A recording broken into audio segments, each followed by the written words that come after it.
오늘도 귀한 은혜의 자리 가운데 함께 또 말씀으로 나아가는 또 귀한 저와 여러분의 모습이 되어지기를 원합니다. 그리고 특별히 또 여성 사역계 또 귀한 말씀을 전하고 같이 나눌 수 있는 은혜의 자리를 저에게 허락해 주신 또 하나님께 감사를 드리고 우리 여성 사역에도 감사의 마음을 전합니다. 여성 사역 수요 여성 예배 때 제가 두 번째인가 세 번째인가 예배, 지금 말씀을 같이 나누는 것 같은데 그때마다 저한테 주셨던 은혜가 너무 컸던 것 같아요. 그냥 같이 앉아서 말씀을 예배를 드렸던 우리 성도님보다 제가 더 많은 은혜를 받고 돌아갔던 시간이 됐던 것 같아서 이번에도 기대하는 마음으로 또 이 자리에 섰습니다. 분명 저에게 성도님들보다 저에게 더 큰 많은 은혜를 부어주실 거라 생각이 듭니다. 또 오늘 우리가 함께 나누는 말씀을 통해서 또 하나님께서 우리에게 어떤 말씀을 주시는지 또 어떻게 우리가 다음 세대 자녀들을 바라보며 나아가야 되는지를 함께 깨닫는 은혜의 시간이 되기를 원합니다. 우리는 자녀들에 대한 기대감이 있습니다. 우리 자녀들이 또 커서 또 잘 자라기를 소망하는 마음이 있고 그 자녀들이 잘 돼서 많은 사람들에게 베푸는 자녀들이 되었으면 좋겠다라는 생각들을 갖기도 합니다. 뿐만 아니라 우리 이제 손자 손녀를 보신 또 우리 어르신들도 마찬가지의 마음이지 않을까 싶습니다. 우리 자녀들이 우리 다음 세대가 우리의 가문이 더욱더 잘 되어지고 건강하게 잘 커서 사람들에게 잘 대해줄 수 있는 그런 사람들의 모습으로 잘 자라기를 원하는 마음일 겁니다. 그렇기에 그녀들을 잘 잘할 수 있도록 양육하고 또 애쓰고 또 그 마음 가운데 욕심이 찾아오는 모습들도 있기도 합니다. 어떤 믿음의 부모님들께서는 아마 우리 자녀들이 다른 거는 잘 모르겠습니다. 공부는 잘하고 잘되고 그런 거는 잘 모르겠지만 분명한 것은 우리의 자녀가 믿음의 사람으로 온전히 세워지기를 원합니다 라고 하는 마음으로 그 자녀들을 다음 세대를 위해서 기도하는 부모님들도 아마 계실 거라고 생각을 합니다. 그렇다라고 한다면 우리는 다시 한번 우리 스스로에게 질문을 던져보아야 합니다. 다음 세대가 믿음의 세대로 세워지기 위해서 나는 믿음의 사람을 세워갈 수 있도록 우리 다음 세대에게 나는 어떻게 하고 있는가라고 하는 것에 대한 질문을 던져봐야 우리는 우리 지금 나의 모습을 다시 한번 돌아보게 되고 어떻게 하나님께서 이끌어가는 것이 또 그런 믿음의 사람으로 세워가는 것인가라고 하는 것들을 우리가 깨닫게 됩니다. 요즘 부모님들의 모습을 보면 이런 부모님들이 많이 계신 것 같아요. 모든 것들을 다 자녀에게 챙겨주시는 부모님들이 계십니다. 답을 다 정해놨습니다. 너는 앞으로 이렇게 하면 되고 그 다음은 이렇게 하면 되고 그 다음에 이렇게 하면 돼. 그러면 잘 될 거야 라고 하는 것처럼 숟가락을 다 떠서 아이들한테 다 줍니다.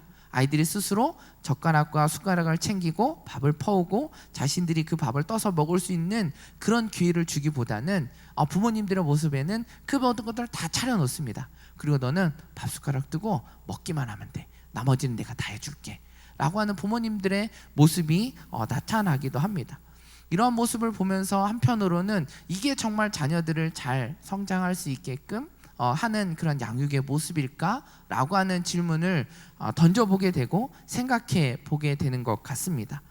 오늘 우리가 살펴보는 오늘 본문의 말씀에 나타났던 그 아브라함의 모습, 또 하나님께서 그 아브라함을 어떻게 부르시고 성장시키셨는지, 또 아브라함의 모습을 통해서 그 다음 후손들은 어떻게 자라가고 또 어떤 신앙의 교육들을 받게 되었는지를 우리가 하나하나 살펴보기를 원합니다.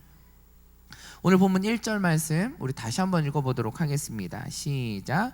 그 후 여호와의 말씀이 환상 가운데 아브라함에게 임했습니다. 아브라함아 두려워하지 마라.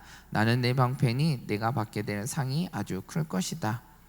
오늘 우리가 읽은 본문의 말씀은 우리가 너무나 잘 알고 있는 말씀입니다. 하나님께서 아브라함에 찾아가셔서 그 두려움 가운데 그에게 다시금 약속의 말씀을 주시며 그에게 이야기하셨던 장면이 바로 오늘 우리가 읽은 말씀이기도 합니다. 두려움 가운데 있었던 아브라함에게 하나님께서 주셨던 말씀은 내가 너의 방패가 되어줄 것이고 너가 받게 될 상이 아주 클 것이다 라고 말씀해 주고 있습니다. 아브라함은 이런 하나님의 말씀을 주시기 전에 그의 마음 가운데 있었던 것은 두려움이었습니다. 왜 그는 두려워했을까? 2절 말씀에 기록되어져 있습니다. 다시 한번 보도록 하겠습니다. 시작. 그러자 아브라함이 말했습니다. 여호와 하나님이여 제게 무엇을 주시겠습니까? 제가 자식이 없으니 제 자산의 상속자는 다메섹 사람 엘리에셀이 될 것입니다. 지금 아브라함이 두려워하고 있는 것은 자신의 대를 이을 자식이 없는 것에 대한 불안이 그에게 찾아왔습니다. 분명 하나님께서 부르셨고 약속해 주셨던 그 자손, 그 축복이 지금 계속 시간이 지나가고 있지만 눈앞에 보여지지 않게 되자 그에게 계속 그런 마음들, 불안한 마음들이 찾아오고 있다라는 것입니다. 그런 상황 속에서 아브라함이 하나님께 대답했던 대답은, 하나님, 아무리 생각해봐도 이건 아닌 것 같습니다. 제가 아무리 노력해보고 뭘 해봤지만 다음 나의 이을 자식이 없습니다. 그러니 지금 제가 아끼는 종 엘리에셀이 제 뒤를 이을 자녀로 삼아야 될 것 같습니다 라고 이야기합니다. 미래에 대한 불안이 찾아오자 그 두려움에 휩싸였던 아브라함은 그 가운데 자신이 할 수 있는 것, 지금 최선을 다해서 할 수 있는 자신의 지혜를 짜내기 시작해서 그 지혜를 하나님 앞에 이야기하고 있는 모습입니다. 이런 아브라함의 모습에 하나님께서 어떻게 말씀하셨는가? 4절에서 6절 말씀입니다. 같이 한번 보겠습니다. 시작. 그러자 여호와의 말씀이 그에게 임해 말씀하셨습니다. 그는 내 상속자가 되지 않을 것이다. 오직 내 몸에서 나온 사람이 내 상속자가 될 것이다. 여호와께서 아브라함을 밖으로 데리고 나가 말씀하셨습니다. 하늘을 올려다보고 별을 세어보아라. 과연 셀 수 있겠느냐? 그리고 여호와께서 말씀하셨습니다. 내 자손도 이와 같이 될 것이다. 아브라함이 여호와를 믿었습니다. 그래서 여호와께서 아브라함의 그런 믿음 때문에 그를 의롭게 여기셨습니다. 하나님은 지금 미래에 대한 두려움을 갖고 있었던 아브라함에게 다시 한번 약속의 말씀을 주고 있습니다. 그러면서 그에게 밖으로 나오게 하시고 하늘을 바라보게 하면서 저 하늘에 떠있는 별을 세어보라 라고 말씀하면서 내가 너에게 저와 같이 너의 자손을 약속해 주고 있는 모습들이 등장하고 있습니다. 이런 모습 속에 하나님의 말씀에 또 하나님께서 약속해 주셨던 그 말씀 가운데 아브라함의 마음이 바뀌어지는 것을 보게 됩니다. 두려움 가운데 있었던 아브라함의 모습이 이제는 믿음의 모습으로 바뀌어지는 것을 우리는 보게 됩니다. 여기서 주목하게 될 것은 아브라함이 하나님의 약속을 말씀을 듣고 난 이후 보인 반응과 하나님의 반응입니다. 두려움 가운데 하나님의 말씀을 들었던 아브라함의 반응은 하나님께서 아브라함이 두려움 가운데 있었던 모습을 믿음의 모습으로 그를 바꿔주셨다라는 것이죠. 그때 그 모습 가운데 하나님께서 어떻게 그의 모습을 보셨는가? 6절 하반절에 보면 그 아브라함의 그런 믿음 때문에 그를 의롭게 여기셨다라고 기록하고 있습니다. 여기서 의롭게 여기셨다라는 것을 쉽게 이야기하면 하나님께서 아브라함의 그런 두려움이 아닌 하나님을 바라보고 그 믿음으로 서 있던 그 아브라함의 모습을 기뻐하셨다라는 겁니다. 죄인으로서의 의인의 옷을 입을 수 없는 그런 존재를 하나님께서 다시금 의인된 자로 삼아주셨다라고 하는 것, 그것이 의롭게 되어졌다라는 것인데, 지금 아브라함의 모습이 두려움이 아닌 하나님을 바라봄을 통해서 그의 믿음이 더욱더 확신을 갖게 되어지고 그 모습으로 나아갔던 아브라함을 보니 하나님께서는 얼마나 기쁘셨겠습니까? 그 모습을 통해서 하나님께서 이야기하셨던 것이 바로 의롭게 여기셨다라는 것입니다. 아브라함이 어떻게 이런 두려움에서 믿음으로 바뀌어질 수 있었을까? 그것은 아브라함이 지금 무엇을 바라보고 있느냐에 대해서 우리가 집중해 볼 필요가 있습니다. 아브라함이 두려움 가운데 믿음으로 더욱더 담대한 모습으로 그 약속의 말씀을 지키며 또 살아갈 수 있었던 것은, 그가 바라본 것은 하나님이었기 때문이다라는 것입니다. 지금 아브라함의 대화는 하나님과의 대화였습니다. 그리고 자신을 부르시고 인도해 주셨던 그 하나님만을 바라보고 있는 아브라함의 모습입니다. 그렇게 아브라함은 하나님께서 정말 나의 방패가 되어주시고 너의 상이 아주 클 것이다 라고 하셨던 그 약속의 말씀이 그냥 단순히 나를 위로해주고 격려해주는 말이 아니라 정말 하나님께서 나를 방패가 되어주시고 나에게 큰 상급을 줄 것이다 라고 하는 것이 확신이 그에게 있었다라는 것입니다. 그렇기 때문에 그는 두려움이 아니라 믿음의 모습으로 바뀌어질 수 있었다라는 사실을 우리는 깨닫게 됩니다. 이전에는 그럼 하나님께서는 어떻게 하셨을까? 이전에 창세기 12장에 보면 하나님께서 아브라함을 부르시는 장면이 나옵니다. 12장 그리고 난 다음에 하나님께서 부르시고 난 이후에 일어난 일이 무엇이냐면 창세기 12장 10절에 보면 그 땅에 흉년이 들었습니다. 기근이 심했기 때문에 아브라함은 이집트로 내려가서 얼마간 살았습니다 라고 하는 말씀이 기록되어져 있습니다. 그 이전에 10절 이전에 9절에 어떤 말씀이 기록되어져 있냐면 아브라함은 하나님께 제단을 쌓고 하나님을 예배했던 아브라함의 모습을 기록하고 있습니다. 그럼 지금 10절로 다시금 돌아간다면 큰 흉년이 찾아왔습니다. 어려움의 시간, 고난의 시간이 지금 아브라함의 가정 가운데 찾아온 것입니다. 그렇다라고 한다면 우리가 생각해야 되는 아브라함의 반응은 어떤 반응일까요? 아브라함은 분명 제단을 쌓고 하나님을 예배했고 하나님을 믿었고 경외했던 그 예배자의 모습이 아브라함 가운데 등장하고 있습니다. 그렇다라고 하면 흉년이 찾아온다 할지라도 그는 하나님을 예배하고 하나님을 신뢰하며 나아가는 모습이 당연히 보여야 되는 것이 우리의 생각입니다. 그러나 그의 모습은 어떻게 됩니까? 하나님께서 하나님을 바라보기보다는 세상에 보여진 현실의 문제를 바라보게 되었고 그가 갖고 있는 지식을 또 짜내어서 그가 선택한 방법은 이집트로 내려가서 그 흉년을 피하는 것이었습니다. 그런데 여기서 끝이 아니라 이집트에 내려가려고 하는데 한 가지 문제가 또 찾아오게 됩니다. 어떤 문제냐면 아내 사레에 대한 문제입니다. 오늘 성경에 보면 어떻게 기록하냐면 11절에서 13절 말씀, 12장 11절에서 13절의 말씀에 보면 이렇게 기록합니다. 그는 이집트에 들어가기 직전에 아내 사라에게 말했습니다. 보시오, 당신은 용모가 아름다운 여인임을 내가 알고 있어. 이집트 사람들이 당신을 보고 이 여인이 아브라함의 아내구나 하며 나는 죽이고 당신은 살려줄지 모르고 부탁이오, 당신이 내 여동생이라고 해주시오. 그러면 당신으로 인해 그들이 나를 잘 대접할 것이고 당신 덕에 내가 살게 될 것이오 라고 기록합니다.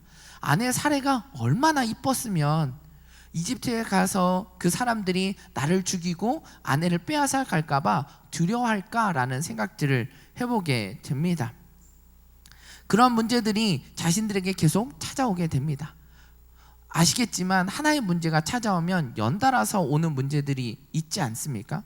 경험해 보셨죠?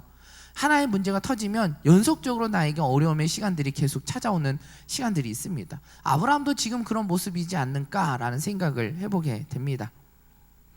이런 아브라함의 모습을 거울 삼아 우리들의 모습을 다시 한번 살펴보면 어떤가라는 겁니다. 아브라함에게 고난이 찾아왔습니다. 계속된 고난이 찾아왔고 그것 때문에 계속된 두려움이 이집트에 가서도 떠나지 않고 계속 그런 어려움들이 찾아오게 됩니다. 왜 그럴까라는 겁니다. 왜 그런 문제들 가운데 그가 벗어나지 못하고 다시금 하나님을 바라보지 못했을까라는 겁니다. 첫 번째로 우리에게 주는 메시지는 바로 이것입니다. 지금 무엇을 바라보고 있느냐라고 우리에게 물어보고 계신다라는 겁니다. 우리는 자녀를 믿음의 사람으로 자라기를 원합니다. 그렇다면 우리에게 자녀에게 가르쳐야 되는 것이 무엇인지 우리는 생각해야 된다라는 것입니다. 우리가 잘 살아갈 수 있는 아이들에게 스킬을 가르쳐주고 또 아이들에게 많은 잘할 수 있는 방법들을 아이들에게 가르쳐주는 것이 아니라 우리가 무엇을 바라보며 살아가야 되는지에 대해서 우리의 자녀들에게 가르쳐 주어야 된다라는 것입니다. 그런 모습들을 우리에게 부모들이 또 우리 믿음의 선배들은 우리가 다음 세대 아이들에게 어떻게 우리가 살아가는 것이 정말 우리 두려움이 아닌 담대함으로 살아갈 수 있는지에 대한 것들을 삶으로 보여줄 필요가 있다라는 것입니다.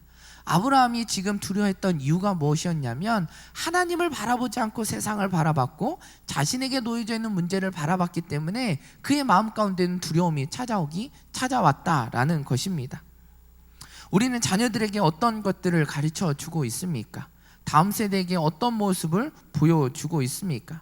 세상을 바라보는 다음 세대에게 하나님을 바라볼 수 있는 방법을 가르치는 것, 그 하나님을 바라볼 수 있는 기회를 주는 것, 내가 부모로서 내게 찾아왔던 그 어려움과 그 순간 가운데 내가 그럼에도 불구하고 하나님을 바라보는 모습들을 자녀들에게 가르치는 모습이 우리가 다음 세대에게 온전한 신앙 양육을 가르쳐 줄 수 있는 첫 번째 모습이다라는 것입니다. 두 번째로 우리에게 주는 메시지는 무엇인가? 그것은 나는 연약하다는 사실을 보여주고 있다라는 것입니다. 아브라함의 모습을 보십시오. 하나님의 음성을 들었고 부르심의 자리에 순종하며 나아가고 있었던 아브라함, 하나님의 제단을 쌓고 예배하며 걸어갔던 아브라함의 모습이었습니다. 그러나 그도 어쩔 수 없는 연약한 존재였다라는 것을 우리는 발견하게 됩니다. 고난이 찾아왔을 때, 환난이 찾아왔을 때 그의 모습은 연약함의 모습을 확실하게 보여주고 있습니다. 우리는 어떠한가라는 것이죠. 우리도 마찬가지지 않습니까? 우리에게 고난이 닥쳐왔을 때, 환난이 찾아왔을 때, 여러 문제들이 찾아왔을 때 그 모든 것들을 해결할 수 없는 나 자신을 발견하게 되면서 우리의 연약한 존재, 나는 어쩔 수 없는 거구나 라는 모습들을 보시지 않습니까? 또한 아이들을, 자녀를 기르면서 부모님들이 동일하게 드는 생각은 내가 어떻게 할 수 없다라는 사실들을 부모님들은 깨닫게 됩니다. 그러면서 우리들의 그 다음의 스텝이 어떤 스텝으로 우리는 나아가야 되느냐라는 것이죠. 많은 부모님들은 나는 안 되는구나 라고 하면서 선택한 것이 학원입니다. 다른 세상적인 방법들을 가지고 자녀들을 어떻게 하면 잘할 수 있겠지라고 하면서 다른 것들로 그 아이들에게 대치해 주려고 하는 모습들이 대부분 나타나게 된다라는 것입니다. 그러나 성경이 우리에게 말해주고 있는 것은 그런 모습을 말해주고 있지 않다라는 것입니다. 하나님을 바라볼 수 있도록 나 자신이 연약함을 스스로 깨닫고 우리가 바라봐야 될 분이 누구인지에 대해서 가르쳐주는 것이 우리 부모의 모습이어야 된다라는 것입니다. 대부분 이런 분들 중에 이런 생각을 하기도 할 겁니다. 나는 절대로 그렇지 않아. 나는 그렇지 않다라고 이야기하는 부모님들도 계실 것 같습니다. 그러나 그런 모습 가운데 잘 살펴보면 그렇지 않다라고 했지만 다른 어떤 그렇지 않다라고 말하는 것은 결국 이런저런 핑계들을 가지고 자기 합리화를 하고 있는 나 자신을 보게 된다라는 것이죠. 어쩔 수 없습니다. 나는 그렇게 하고 싶지는 않은데 상황과 환경이 어쩔 수 없습니다. 이렇게 해야지 된다라고 말하니까 어쩔 수 없이 나는 선택한 겁니다 라고 말하는 모습들도 있다라는 것입니다. 우리가 잘 알고 있는 열심으로 예수 그리스도를 따랐던 제자 베드로에 대한 베드로를 우리는 너무나 잘 알고 있습니다. 베드로는 어떤 사람이었습니까? 누구보다 열심히 예수님을 따랐고 누구보다 예수님을 사랑하고 또 그 말씀을 가르침을 받으려고 했었던 사람이 바로 베드로였습니다. 그런데 예수님께서 마지막 십자가에 달려 돌아가시기 전에 베드로에게 얘기했던 것은 무엇이냐면 너가 닭이 울기 전에 나를 3번 부인할 것이다 라고 말했던 베드로의 예수님의 모습입니다. 그때 베드로는 어떻게 대답했을까? 마태복음 26장 35절에 보면 이렇게 기록합니다. 그러자 베드로가 외쳤습니다. 주와 함께 죽을지언정 결코 주를 모른다고 하지 않을 것입니다. 그러자 다른 제자들도 모두 똑같이 말했습니다. 그럼 베드로가 어떻게 했습니까?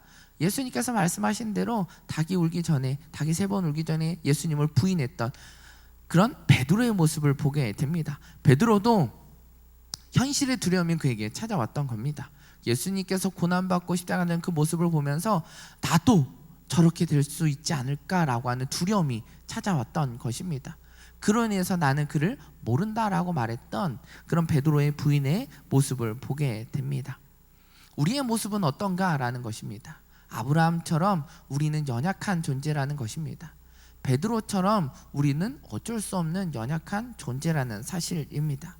그런데 우리가 이 사실을 꼭 알고 있어야 합니다. 연약함이 절대로 창피한 게 아니라는 사실입니다. 연약함은 하나님이 아닌 세상을 바라보았던 나를 발견하는 시간입니다.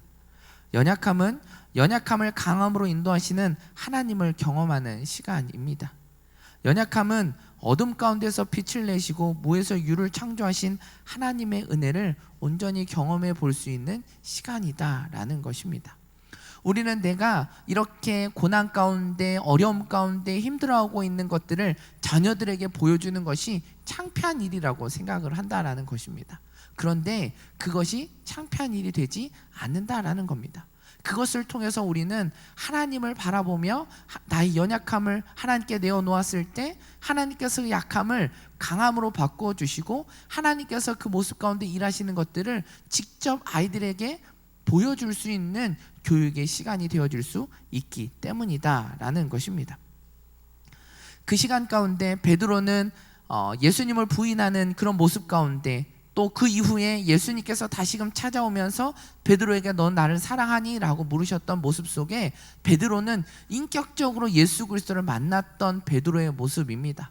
예수님이 어떤 분인지를 알았고 예수님의 마음을 경험했고 그 경험을 통해 그 예수님과 교제하기를 원했고, 그의 삶은 의지적으로 내가 어떻게 살아가야 되는 것이, 내가 하나님께서 맡겨주신 그 사명을 나는 살아내야 되겠다라고 하는 결단의 모습이 있었던 베드로의 모습입니다.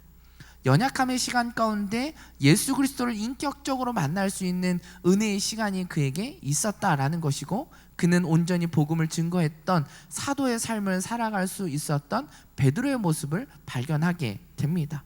아브라함의 모습도 마찬가지입니다. 그의 연약함 가운데 하나님께서 그를 찾아와 주셨습니다. 그리고 그에게 말씀해 주시는 그 모습을 통해 하나님을 인격적으로 만났던 아브라함의 모습입니다. 아브라함은 하나님이 어떤 분이신지를 알았습니다. 그 모든 상황 가운데 약속의 말씀에 그것이 반드시 이루어질 것이다 라고 하는 확신을 갖게 될 정도로 하나님이 어떤 분이신지를 알았고, 하나님께서 나를 향한 마음이 어떤 마음인지도 알았던, 경험했던, 느꼈던 아브라함의 모습입니다. 그리고 그는 그 두려움이 믿음으로 바뀌어지게 되고, 하나님께서 그 모습을 보시고 의롭다고 여기실 정도로 기뻐하셨던 그 아브라함의 모습을 우리는 발견하게 된다라는 것입니다. 우리가 다음 세대에게 보여줘야 되는 모습이 바로 이러한 모습이지 않을까라는 것입니다. 우리는 다른 것들로 뭔가를 자녀들이 잘 살게 되려고 노력하는 것도 중요합니다. 그것도 필요한 방법입니다. 공부를 잘하고 잘 사는 것이 하나님께서 우리 가운데 이 땅에서 더욱더 하나님의 영광과 하나님의 이름을 나타내기 위해서는 그런 방법들도 필요합니다. 필요한데 그보다 근본적으로 우리에게 있어야 되는 것이 무엇이냐라는 것입니다. 나의 연약함을 깨닫는 것, 그리고 우리가 무엇을 바라보아야 되는지를 우리가 알려주는 것, 삶으로 보여주는 것이 우리가 진정 다음 세대에게 보여줘야 되는 신앙교육의 모습이다라는 것입니다. 또 하나 우리가 살펴보게 되어지는 것은 아브라함의 하나님이 이삭의 하나님, 이스라엘 하나님이 되게 하셨다라는 것입니다. 아브라함은 이삭이 태어나는 시간이 될 때까지 이러한 경험의 시간들이 그에게는 꾸준히 있었습니다. 인격적으로 하나님을 만나는 시간이 있었고, 그 만남 가운데 나아가지만 또 세상의 문제가, 현실의 문제가 또 나를 뒤엎어 놓으면서 불안 가운데, 두려움 가운데 살았던 아브라함의 모습을 발견하게 됩니다. 그때마다 하나님께서는 그에게 말씀해 주셨고 만나 주셨고, 그가 다시금 일어서고 하나님의 뜻대로, 하나님의 말씀대로 부르심의 자리에 순종하며 나아갔었던 아브라함의 모습은 계속해서 성경 가운데 나타나고 있습니다. 이후 아브라함은 하나님께서 약속하신 100세가 될 때 아들 이삭을 낳게 하십니다. 그리고 아브라함은 자신이 겪은 하나님, 그리고 지금도 함께 하시는 그 하나님을 아들 이삭에게 가르쳤을 것입니다. 당시의 방법은 구두로 내가 겪었던 이야기, 우리 어르신들이, 아버지가, 할아버지가, 조상들이 겪었던 그것들을 구두로 전해줬던 전수의 방법이 그들에게는 가르침의 모습이기도 했습니다. 그리고 직접 삶으로 보여주는 것이 그들에게 신앙교육의 모습이었습니다.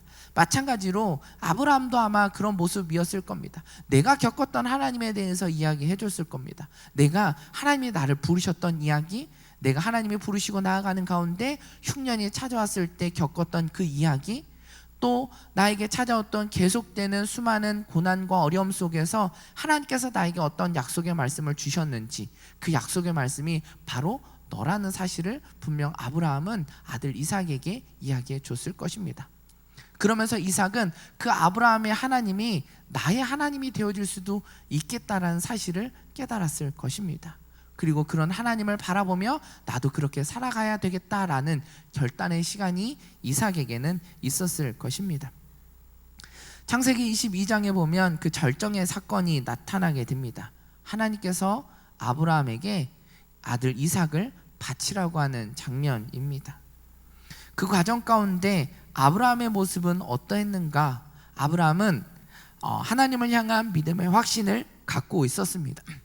하나님께서 이것들을 통해서 분명 약속하신 그 말씀이 이루어질 것이라고 하는 확신이 있었기 때문에 아브라함은 성경에 보면 하나님께서 말씀해 주셨던 그 말씀을 받고 난 이후에 바로 하나님께 그 제물을 바치기 위해 모리아 산으로 떠나는 아브라함의 모습을 우리는 잘 알고 있습니다. 그의 순종은 하나님께서 아들 이삭을 통해 이루실 것이라는 약속의 말씀을 기억했고 이루실 것이라는 확신이 있었기에 아들 이삭에게 하나님께서 친히 준비할 것이다 라고 이삭의 물음에 질문에 답했던 아브라함의 모습을 보게 됩니다. 결국 아브라함을 통해 이삭이 발견하게 된 것은 여호와 일의 하나님을 이삭은 경험했다라는 것입니다. 그 가운데 하나님께서 예비해 주셨고 우리를 돌봐주셨고 지켜주셨던 그 여호와 일의 그 하나님이 아브라함을 통해 이삭은 경험했다라는 것입니다. 이런 시간들을 통해 이삭은 아브라함의 하나님이기도 하지만 나의 하나님이기도 하다라는 사실을 알게 되어졌고 그것은 아브라함에서 이삭에서 멈췄던 것이 아니라 그 다음에 야곱에 이르기까지 그리고 이스라엘 민족들에게 나의 하나님입니다 라고 고백할 수 있을 정도로 그 모든 것들이 계속해서 전수되어졌던 그 모습들이 나타나게 된다라는 것입니다. 우리 자녀에게 우리 다음 세대에게 우리는 어떤 부르심의 자리로 우리를 부르셨는지에 대해서 우리는 다시 한번 깨닫게 된다라는 것입니다. 하나님은 아브라함을 부르셨을 때 이 땅 가운데 하나님의 나라가 세워지는 것, 하나님의 거룩한 백성으로 그들이 다시금 돌아서는 것을 원하셨고 그 시작이 아브라함이었습니다. 마찬가지로 아브라함은 그 모습 가운데 아들 이삭이 자손들이 그런 하나님의 모습을 발견하고 그 후손에게도 계속해서 전수되어지는 것, 그 자손들을 통해 하나님의 나라가 이 땅 가운데 세워지는 것이 지금 이 순간까지 이어지고 있다라는 것입니다. 우리들의 부르심의 자리도 마찬가지다라는 것입니다. 우리를 부모로 불러주셨습니다. 우리를 자녀를 양육하는 자로 우리를 불러주셨습니다. 그 부르심의 자리 가운데 우리에게 하나님께서 우리에게 원하시는 모습은 어떤 모습인가? 세상 가운데 자녀들이 성공하고 잘 되는 것을 원하시는 것이 아니라 우리 자녀들을 통해 하나님의 나라가 이 땅에 세워지는 것, 우리들의 믿음이 끊어지지 않고 계속해서 이어지는 것, 믿지 않는 이들이 우리 아이들의 모습을 보고 우리 다음 세대의 모습을 보고 신앙을 보고 그들의 기도를 통해 그들이 다시금 주님께로 돌아서는 것, 하나님께서는 그런 모습들을 원하고 계신다라는 것입니다. 그리고 부모로서의 우리들의 부르심은 그런 자녀의 모습이 되어질 수 있도록 그런 다음 세대로 성장할 수 있도록 그들에게 가르치고 신앙 교육을 하는 부르심의 자리로 우리를 불러주셨다라는 것입니다. 우리는 너무나 연약합니다. 그래서 우리는 바라보아야 되는 것은 하나님을 우리는 바라보아야 된다라는 것입니다. 우리가 자녀를 기르는 과정 가운데 우리는 여러 가지의 모습으로 인해 내가 할 수 없다라는 사실을 깨닫게 됩니다. 그렇다라고 한다면 내가 할 수 없다라고 한다면 누가 할 수 있느냐? 하나님이 하실 수 있다라는 것을 자녀들에게 가르쳐 주어야 합니다. 하나님을 바라보아야 된다라는 것은 어떤 것을 이야기하는 거냐면 하나님을 바라보고 하나님을 의지하는 것을 우리에게 가르쳐줘야 된다라는 것은 내가 최선을 다해 모든 것들을 하지만 마지막까지 하나님 앞에 모든 것을 내어 맡기는 것까지를 자녀들에게 가르쳐줘야 된다라는 것입니다. 너가 열심히 해야 돼. 열심히 하지만 그 결과는 하나님께 맡기는 거야. 그러니까 그 전까지는 너가 최선을 다하면 돼. 그럼 하나님께서 선하게 너를 이끌어 주실 거야. 그 모든 과정 가운데 우리는 여러 가지의 과정들을 겪게 됩니다. 잘 되기도 하고 안 되기도 합니다. 그런데 우리 아이들 가운데 너무 안타까운 것은 내가 좋은 점수를 얻지 못했다고, 내가 원하는 대학에 가지 못했다고 우리 아이들은 실패했다라고 생각합니다. 나의 인생이 끝났구나 라는 생각을 한다라는 것입니다. 근데 그건 과정에 불과하다라는 것입니다. 과정입니다. 과정. 우리의 마지막 목적지는 하나님의 나라를 세워가는 곳입니다.